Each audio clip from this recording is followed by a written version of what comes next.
How are you guys? Hope you're well and well in the Lord. I love you so much. Thank you so much for 545 subscribers. Keep subscribing. Keep telling a friend to tell a friend. If you like what I put in, I'll come your way with news highlights with meds. I'll come your way with conversations. I'll come your way with anything that makes you exciting. So expect any angle covered in my channel. And I love you so much. Keep subscribing. Get me reached to 1,000 subscribers. And I appreciate very much. I love you so much, guys. I love you so much. Karibuni sana in Swahili. And welcome so much. Love you, love you, love you. Guys, I have a niece of mine called Susan. She's in Form 2. When Susan was in class 5, before she went to a boarding school, she came home one time, and luckily I visited my sister, and we sat down for a conversation, and I was telling Susan, how is school? She was telling me school is fine. Like I always ask, how is school? How are you doing? How is everyone? And then I asked her, Susan, is there any boy? That time I think she was 9. I remember in this conversation where I asked her, Sue, is there any boy who was trying to touch your breast? I'm going to call it as it is. You'll understand where I'm going. Any boy who was trying to touch your bum bum? And Sue was shy. She was like, She never answered. And I told her, listen and listen to me good, Sue. If any boy touches your bum bum, or any boy touches your breast, or any boy does crazy stuff, report it to the teacher, and when you come home, tell your mom. I remember my sister was there. That topic sounded a little bit, I know what you're thinking. But today I came to talk about a very hard topic.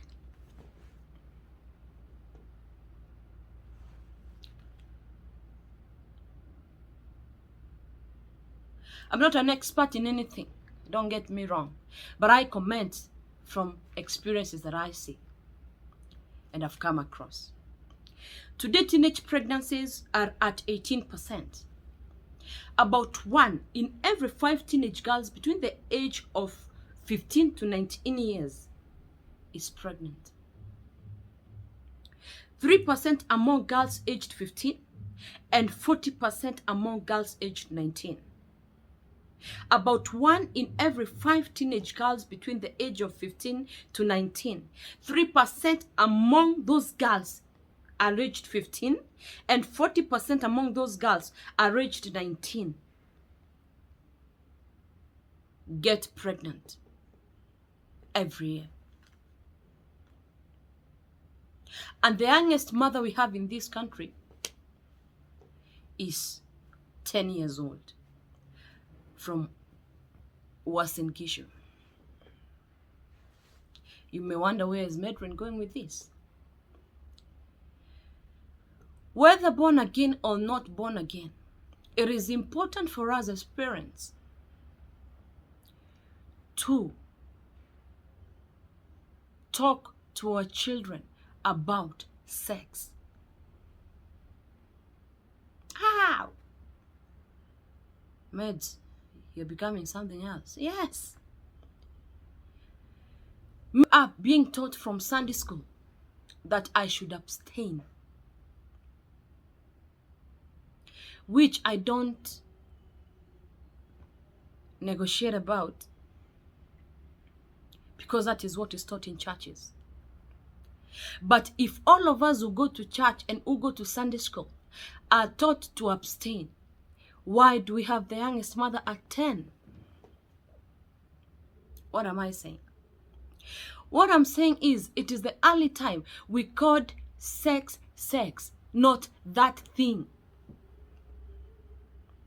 It is the early time we talked to our children about enlarging of breast and developing of armpit hair and developing of pubic hair. better than the way they are taught in school. We have left our children to be taught in school about sex education. It feels even more good when a parent is talking to their children about sex. We've taught our children on how to abstain, yet we have our children getting pregnant at 10. Why don't we teach our children of even the measures that are there to prevent pregnancy?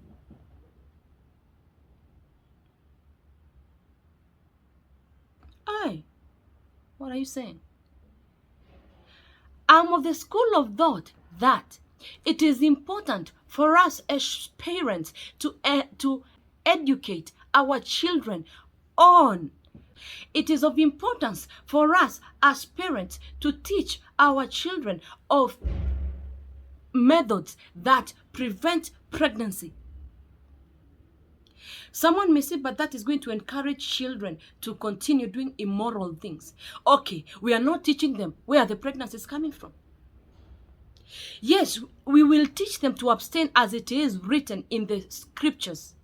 But it is also important for them to know what is supposed to be done to prevent pregnancy, because even after we are teaching them to abstain, we are still getting children, having children.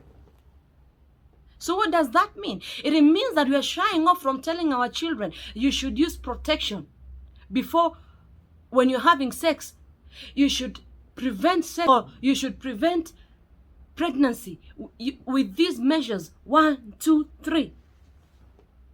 Or even don't tell your child to prevent pregnancy.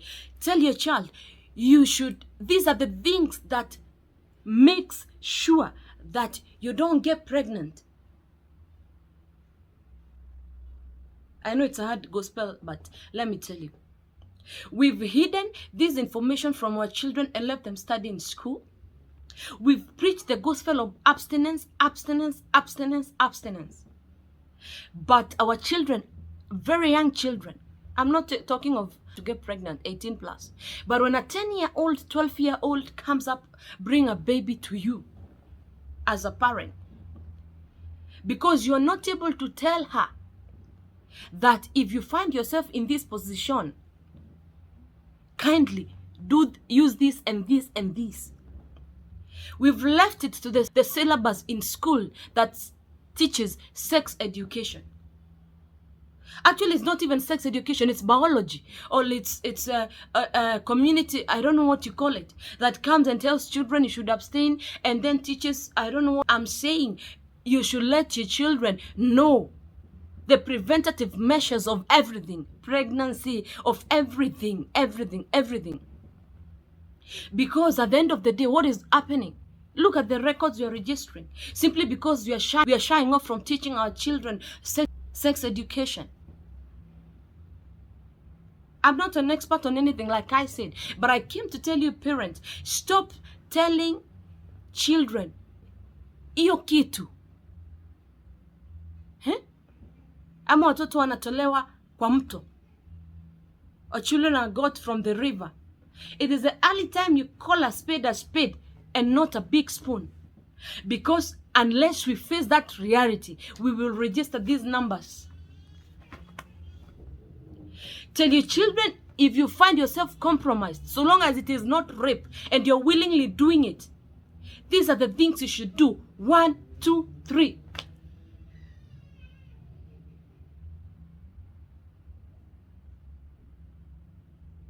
We've taught of abstinence. Even me, I've taught abstinence, left, right, and center. But at the end of the day, even after teaching abstinence with this digitization, children of the digital age, it is the early time we tried teaching them of the do's and the don'ts, as well as preventative measures to avoid registering these numbers. Under 15 years and under 19 years, we cannot have such a big percentage. That means children are either going to school pregnant or they're dropping out of school. So I urge all of us to take part in teaching children what should happen just in case this happens. If you're found in a situation where you cannot avoid it, this is what you're supposed to do. Yeah, you will tell me I'm encouraging adultery and immorality, but no. I'm trying to say, in as much as we have talked about abstinence left, right, and center, the next level, we should teach children what is happening, what should be used to do what. Because at the end of the day, they will still do it. Very few will not do it. Even them that will do it will not tell you. So stop calling sex iyo kitu or this thing. Tell children there is something called sex. And if they don't use 1, 2, 3, 4, 5, they will eventually get pregnant and they will abort, or they will be registered under 15% of the pregnant ones. They will not go to school. They will find themselves going to school pregnant. If we have to avoid these teenage pregnancies that I hear everybody complaining here on TV, they are going up, going up, going up. Let's teach our children sex education. Real sex education, not concocted sex education of hiyo kitu. Tell them when you put on small dresses that and these things that we put on, they're going to lead on a man. As young as they are, let them know that men are visual beings. Let's not start telling them ati watajua when they grow up. Yet 10 years mtoto akona mimba. Guys, let's teach our children what I'm calling sex education. Let's preach abstinence, yes, but also let's say the other things, what should be done to curtail these percentages going up each and every second. Because most of us are shy of telling children this is A, not B. Most of us are shy of telling children, if you find yourself with a boy you like and you people want to have sex, use protection to avoid getting pregnant. That sounds like an immoral doctrine. But what are we doing about it? Some children don't know their protective measures. That is why we have a lot of percentages going left, right, and center. I know you're going to agree or not agree with me, but I tell you, it is the early time we call a spade and not a big spoon. Let's teach abstinence as it is allowed in the scriptures. But sex education, let's merge it so that we prevent this menace. Otherwise, percentages are going to go up, up, up, up. Because you're shy of telling things as it is. Guys, I came to tell us this day, you young children there who have known sex at the age of 10, there are condoms.